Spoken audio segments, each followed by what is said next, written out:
single day. I'm gonna make something great. That's my way. हमारा positive में answer है तो क्या हो जाएगा, हवा 5 घंटे से दिल्ली जा रहा, सॉरी 5 बजे से दिल्ली जा रहा होगा, ठीक है। तो yes he'll have been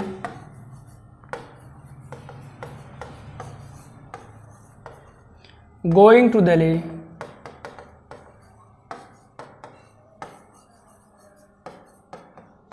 since 5 o'clock। इसको आप प्रॉपर लिखिएगा, पूरा लिखिएगा। अब यही अगर बात मान लिया इस तरह से बोला जाए कि नहीं वह 5 बजे से दिल्ली नहीं जा रहा होगा, वह 5 बजे से दिल्ली नहीं जा रहा होगा, तो हमारा आंसर किस तरह होगा, no he will not come won't पढ़ेंगे, पहले भी हम लोग काफ़ी बार डिस्कस कर चुके हैं इस चीज़ को। No he won't have been going to Delhi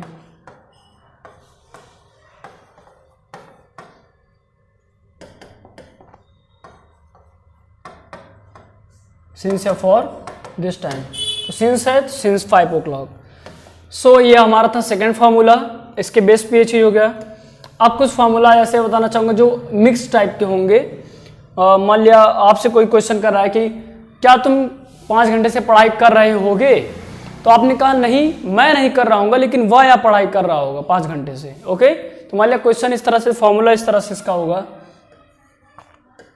कि will you have been action plus I N G since या फॉर प्लस जो भी टाइम है। मतलब क्या आप कोई काम इतने समय से कर रहे होगे, तो आपने बोला नहीं मैं नहीं कर रहा हूँगा, लेकिन वह या काम कर रहा होगा। No I won't have been, will not है यहाँ पर, आप समझ रहे होंगे। I won't have been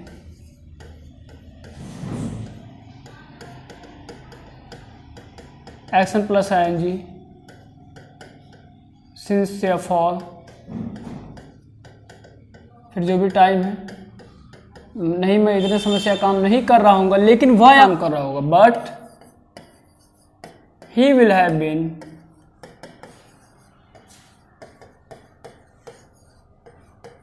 action plus I N G since या फॉर, अब जो भी आगे उसका टाइम है, ठीक। ये आपका एक अच्छा फॉर्मूला बनता है जो क्रॉस कन्वर्सेशन में काफ़ी हेल्प करेगा। जैसे मान लिया आप दोस्तों में डिस्कशन कर रहे हैं, ग्रुप डिस्कशन कर रहे हैं, वहाँ पर तो किसी ने पूछा कि क्या तुम यह काम इतने समय से कर रहे होगे, उसने बोला नहीं मैं नहीं कर रहा हूँगा, लेकिन वह यह काम इतने समय से कर रहा होगा। सो इस फॉर्मूले के बेस पे एक एग्जाम्पल आपको बताना चाहूँगा। ये आपका फॉर्मूला नंबर 3 है आज का। इसके बेस पे एक एग्जाम्पल, जैसे न्यूज़ देखना मान लिया एक एक्शन है, तो क्या तुम 5 घंटे से या फिर 5 बजे से न्यूज़ देख रहे होगे, क्या तुम 7 बजे से न्यूज़ देख रहे होगे, मान लिया ये क्वेश्चन है। तो क्वेश्चन हमारा किस तरह बनेगा फॉर्मूले के बेस पे, will you have been watching news, अब 7 बजे से है क्योंकि एक समय है और समय का नाम है, तो सिंस होगा, ठीक है। सिंस 7 o'clock, 7 बजे से ना। अब PM AM अपने हिसाब से वो भी हो सकता है, वो अलग बात है। So will you have been watching news since या फॉर जो भी है, तो सिंस मान लिया सिंस है तो सिंस 7 o'clock, क्या मतलब 7 बजे से न्यूज़ देख रहे होंगे।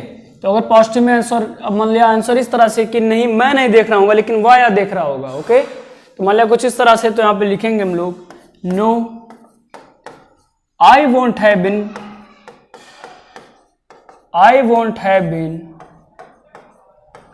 वॉचिंग न्यूज सिंस 7 o'clock, नहीं, मैं नहीं देख रहा हूँ 7 बजे से न्यूज, लेकिन वह देख रहा होगा। But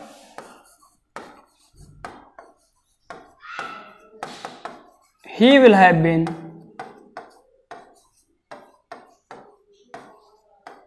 watching news since 7 o'clock। Okay, ये आपका थर्ड फॉर्मूला था।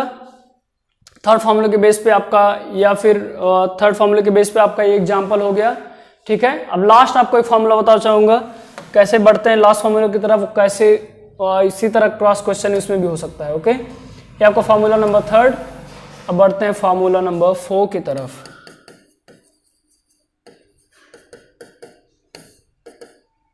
फॉर्मूला 4, इसमें क्या होगा, मान लिया किसी ने पूछा कि क्या वह काम इतने समय से कर रहा होगा, लेकिन आपने कहा नहीं, वह यह काम इतने समय से नहीं कर रहा होगा, लेकिन मैं वह काम इतने समय से कर रहा हूँ। ओके, यह आपका फॉर्मूला है। तो आपने मान लिया बोला, यहाँ पर क्वेश्चन आपका इस तरह से है कि मान लिया सामने से आपसे कोई कर रहा है कि क्या वह काम इतने समय से कर रहा होगा। अभी तक आपसे क्वेश्चन था, जैसा कि इसमें देख सक रहे हैं हम लोग, यहाँ पर जैसा है कि विल यू हैव बीन, अभी आपसे क्वेश्चन था कि क्या आप कर रहे होगे, लेकिन अभी अदर के बारे में क्वेश्चन होगा, जैसे will he have been action plus ing since या फॉर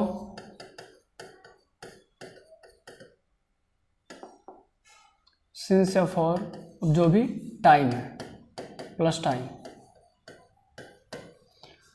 तो क्या वह या काम इतने समय से कर रहा होगा? आपने बोला नहीं, वह नहीं कर रहा होगा, लेकिन मैं वह काम कर रहा हूँ इतने समय से। No,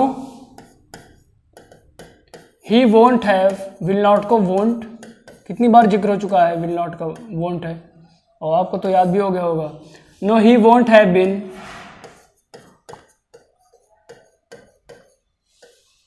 action plus ing since या फॉर, अब जो भी टाइम है, टाइम सिंस या for this time, but I will have been, लेकिन मैं यह काम इतने समय से कर रहा हूँ, but I will have been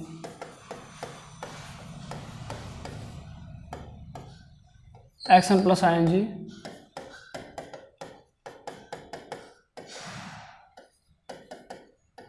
since या फॉर प्लस जो भी टाइम है। अब ये आपका लास्ट फॉर्मूला बनता है, लेकिन ये भी काफी इंपॉर्टेंट है, इसको भी आप लोग नोट डाउन कर लीजिएगा। ओके, इस फॉर्मूले के बेस पे आपको एग्जांपल बताना चाहूंगा, और एग्जांपल इस तरह से बनेगा, जैसे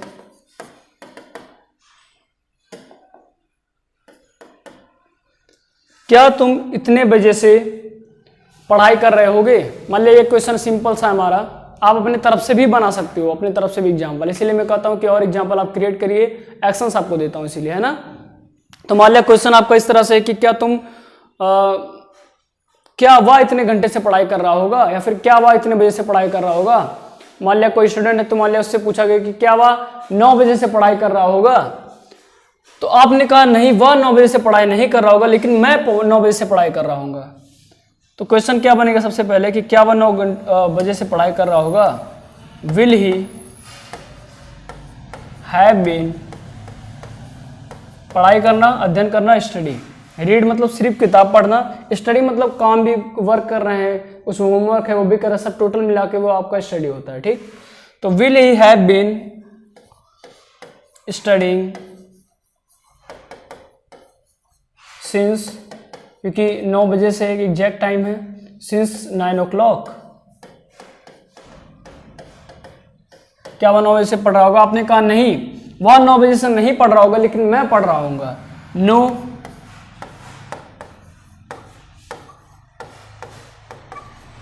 he won't have been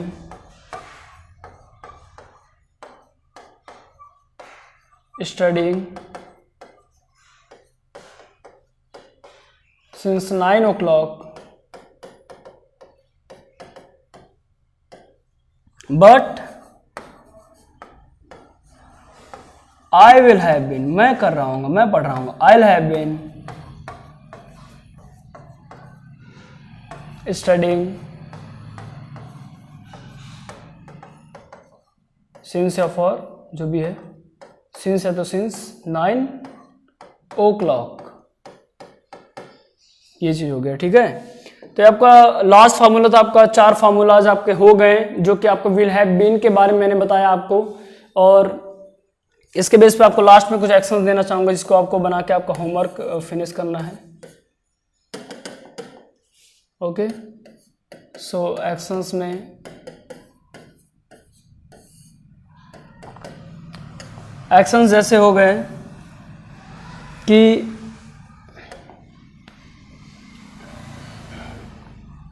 make sketch, या फिर कहते हैं ना स्केचिंग कर रहा हूँ, या फिर किसी का स्केच बनाना, इस तरह से हो गया, या फिर मेक एन आर्ट। ओके, क्या वह कोई आर्ट बना रहा होगा इतने समय से, मेक एन आर्ट हो गया। गेट रेडी, कहते हैं ना कि वो 5 घंटे से तैयार हो रहा था, तो यहाँ पे आप यूज़ करेंगे फ्यूचर में कि क्या वो 5 घंटे से तैयार हो रहा होगा, ऐसे करके। उसके बाद हो गया लर्न इंग्लिश, कहते हैं ना सब लोग कि मैं 5 तारीख से इंग्लिश सीख रहा होऊंगा, मैं 5 फरवरी से इंग्लिश सीख रहा होऊंगा, मैं आने वाले महीने से इंग्लिश सीख रहा होऊंगा। तो ऐसे जो सेंटेंस है तो आप यहाँ भी यूज़ कर सकते हैं। ये हो गया, ये हो गया, ये हो गया। उसके बाद है टीच स्टूडेंट्स, टीच स्टूडेंट्स मतलब विद्यार्थियों को पढ़ाना।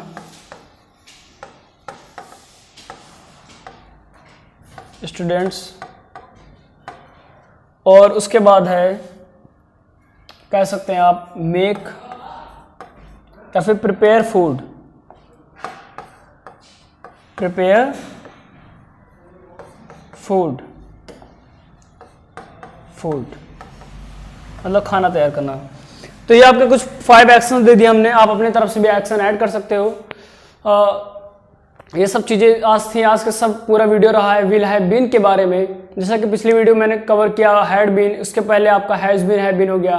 तो जो बीन करके have been, will have been, ये सब करके जो भी सब पूरे हमारे फार्मूलाज थे, टाइम वर्ड से इनका यूज़ करने मैंने प्रॉपर आपको बता दिया हूँ। सो आप स्टार्टिंग से देख लीजिए कि कैसे ये चीज़ है, पूरा स्टार्ट हुआ, और इसका स्क्रीनशॉट लेते रहिएगा, बाकी इसका सभी का नोट्स आप बना लीजिए। तो चलिए बढ़ते हैं स्टार्टिंग से आज के क्लास की तरफ, और उसमें यह चीज़ है सबसे पहले आपका शो हो रहा है कि विल हैव बीन किसके साथ यूज़ कर सकते हैं, ये चीज़ हो गया। देन आफ्टर इसका सिंपल सा बेसिक सा एग्जाम्पल, उसके बाद इसका स्क्रीनशॉट ले लीजिए, आगे बढ़ते हैं। पहला फार्मूला किस तरह यूज होगा, उसका एग्जाम्पल। सेकेंड फार्मूला किस तरह यूज होगा, सेकेंड फार्मूले का एग्जाम्पल। थर्ड फार्मूला किस तरह से यूज होगा, थर्ड फार्मूले का एग्जाम्पल। एंड लास्ट फार्मूला यह है जिसका एग्जाम्पल यहाँ पर आपको शो हो रहा है। एंड लास्ट में आपको कुछ एक्शंस दिए गए हैं जिन एक्शंस का यूज़ करके आपको बनाना है। और काफ़ी बेहतरीन रहा आज का क्लास। आज विल हैव बीन आपको सीखने को मिला, काफ़ी कुछ नया चीज़ सीखने को जरूर मिला होगा इसमें। और उसके बाद ऐसे इंप्रूव करते रहिए, प्रैक्टिस करते रहिए, जो भी एक्शन दिए गए उनको आप अपने फार्मूलाज में इसको अप्लाई करिए, because English speaking comes by speaking. Okay, बोलने से ही आपको इंग्लिश आएगा, है ना। So keep reading, keep writing, keep listening and keep speaking English. Thank you. Every single day